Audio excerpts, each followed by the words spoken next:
It's been tough reading through the comments and the attacks on Alice Linehan, Donna Gardner, and Rebecca Forrest. There are literally hundreds of them.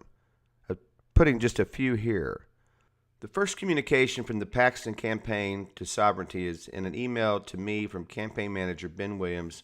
Rob, on November 23rd, 2010. Rob, it was great to talk to you today. I love the ad.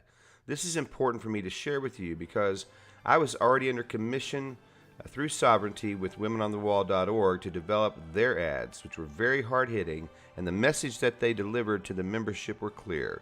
You're voting for a conservative speaker or your seat, and made a note that we've got primaries coming in fall of 2012. The next communication I see is on December 16th. It's from Rebecca to Ben Williams, just acknowledging that clearly they had agreed to the project. And the project was that we would create a momentum campaign similar to what we had done in Prop 2. And you can see the link there. And so I just want you to see what the video that we're talking about is. On this last day of early voting, there's a new question. How might God want you to vote on Proposition 2? A TV ad you might see starting tonight tries to give a big hint. KVUE political reporter Lee McGuire is live in our Capitol Bureau with this story all new at 6. Lee. Yeah, Christine, the group Texans for Marriage, a nonpartisan religious organization, is running that ad. It starts today in Houston and Austin. For this reason, a man will leave his father and mother and be united with his wife, and they will become one flesh. For God's design. Vote for Proposition 2 on November 8th. The ad quotes Genesis 2:24. Rob Hurlburt produced it. It came down to, let's just produce an ad that just shows clearly God's design. Proposition 2 would define marriage as being only between a man and a woman. Texas law already says this. Supporters want to lock that language into the state's constitution to protect it from an activist judge. This Sunday, many Austin pastors will devote their sermons to Proposition 2. We're to be very demonstrative, we're to be very bold about our Christian witness, and we're here today to support everyone who's listening to make a vote for the family by voting for Proposition 2. God is not speaking on this issue. God has not taken a position on Proposition 2. Now, this is probably not the beginning of a TV ad war over Prop 2. There just is not very much time left in the campaign. Early voting ends tonight, and Election Day is Tuesday. Live in the Capitol Bureau, Lee McGuire, KVUE News. Now, it's important to understand who Sovrenti was. Sovrenti was an ad agency and a Christian new media lab that I founded in 2002, and it went through 2011. Having served and run corporate new media labs and having been in the field most of my adult life, one of the things that we were able to bring to Sovrenti was tremendous speed. And that was very important in the Texans for Marriage campaign because we had so little time to turn around a campaign that we were polling at 54%, and we had to get to 75. We got to 76%. It was a great coalition of so many of our social conservative leaders. The church came out in a profound way, and it was a tremendous, tremendous effort to bring about that victory. The first event we had with the Paxton campaign was on December 19th at Storybook Ranch. And I want to take just a second to clarify some stuff for all of you who have been so viciously attacking Rebecca and Alice in this instance. You can see Rebecca in the back of that near the Christmas tree. Rebecca worked for Sovrenti at the time. She was also the founder of Women on the Wall. Alice, who you'll see in this same shot coming up, was not a part of Sovrenti. So to criticisms about her, she was not aware as we were about what was happening with the Paxton campaign as we were moving through these events. But here's the actual footage that we used from the 19th. Not be addressed. Our budget won't be addressed the way you want it. We'll have higher taxes, and it'll be hard to distinguish between a Democratic administration and a Republican administration. And once we go down that road, I don't know how we get back. So that's why this matters so much. If we do it now, because this is our best shot to take them out. If we don't do it now, it becomes very challenging in the future. Let's take them out.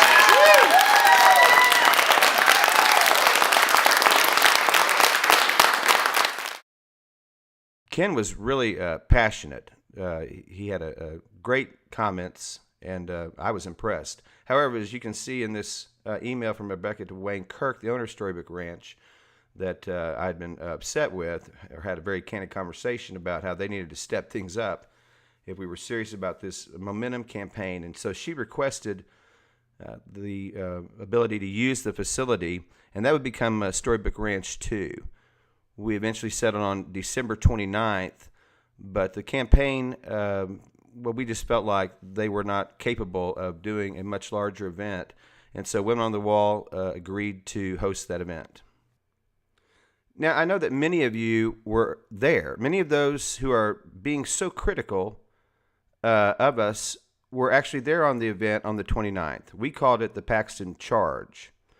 What I was not aware of, that Rebecca was having to go back and forth between the campaign over and over again as they had so many objections and were overly cautious and couldn't even allow us to really even get emails out. I'm not sure the exact date, but I have asked Rebecca to post or publish the entire sequence of communications, both emails and text, and that will be available. I will tell you this, however, that on the morning of the 28th, Kevin Brannon called me and instructed me to cancel the event on the 29th.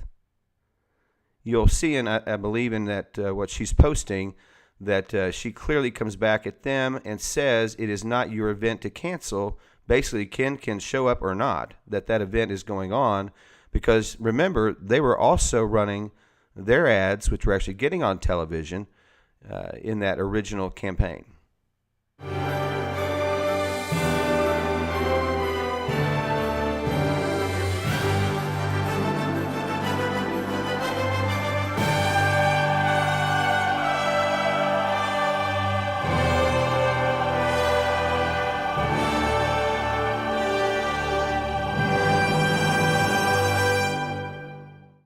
Kaufman, Canton, and I don't know who all, a bunch of them, Briscoe, there's yeah, everybody yell out who you are, okay.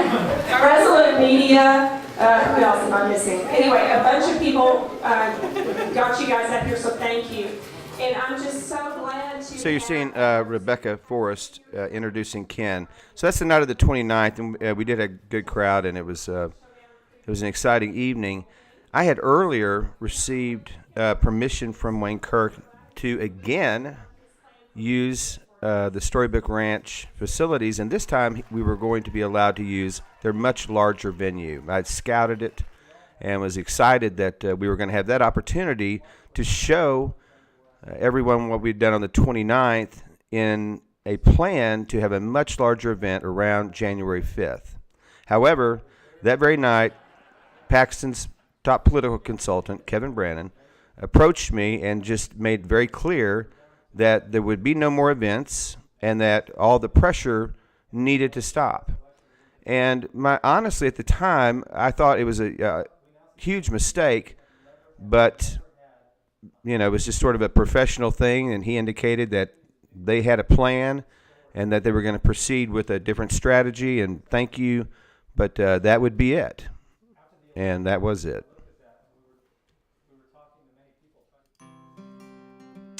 Well, we still had a video to produce, and so we worked on that after the 29th. Didn't hear from the campaign until 5-6 days later.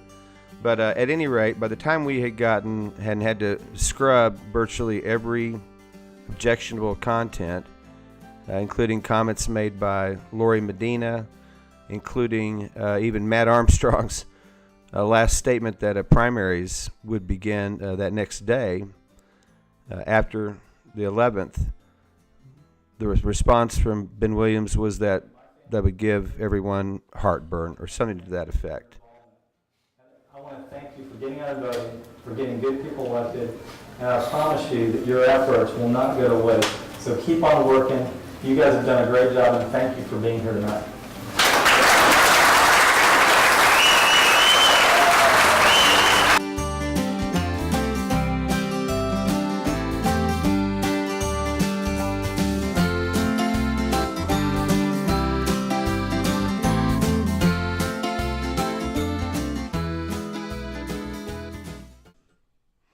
Okay, I'm getting close to being done. And remember, you are the ones that just demanded that we share all of this with you. I was done with that effort on January 7th and was not present for any of the events that happened on the days of the caucus and when the session opened. Just was involved in so many other projects. I would, of course, come to hear all the various reasons and candidly excuses. But just as to this Hall of Courage, we had wanted to honor the women on the wall and those who had stood. And we had simply had a preset arrangement to take the however many nay votes there were and to put them into this Hall of Courage. Now, had I known what I know now, I would have never included Ken Paxton in that Hall of Courage. And so about 3 years later, I guess, from when I last thought about Ken Paxton, was when I got re-engaged politically. I looked at the Attorney General's race. I was stunned, actually, that he was running. And I came across an article by David Bellow. And that article just and a video that was with it just floored me. We don't know how it's going to turn out tomorrow, but I want to tell you that you have got a true hero in Ken Paxton. Yeah. To go, to take it, he said from the very beginning, regardless of what would happen, he would take this to the floor to give the people their public vote. It was not public today, but tomorrow. And there's a lot of pressure. Pray for him. There is a lot of pressure to get him out. It will go on until tomorrow at noon. Do not think it stopped when the caucus ended. Tomorrow we're going to have transparency. Amen. Transparency. So someone said, take it. Someone said the rallying cry was take it to the floor. That's what we're going to do. And thank you, Ken, for doing that. Thank you. I just want to say thank you for everything you've done. We believe in your cause. You believe in our cause. Let's just not give up. Thank you. Madam Speaker, honored guests, members, it's truly an honor for me to be up here today. As many of you know, we had a caucus yesterday in the Republican Party, and I lost. And as a result, I will not be putting my name into nomination today. And I think the second thing that I always look at is courage. I mean, that's why I think Ronald Reagan was so beloved. He was not afraid to say no. He said "niet" to the Soviet Union. And he said, "Trust but verify." He was not afraid to stand up. And we've all watched Ted Cruz and what he's done in the last couple of days. And I think people appreciate somebody that steps into the role and does what they said they were going to do.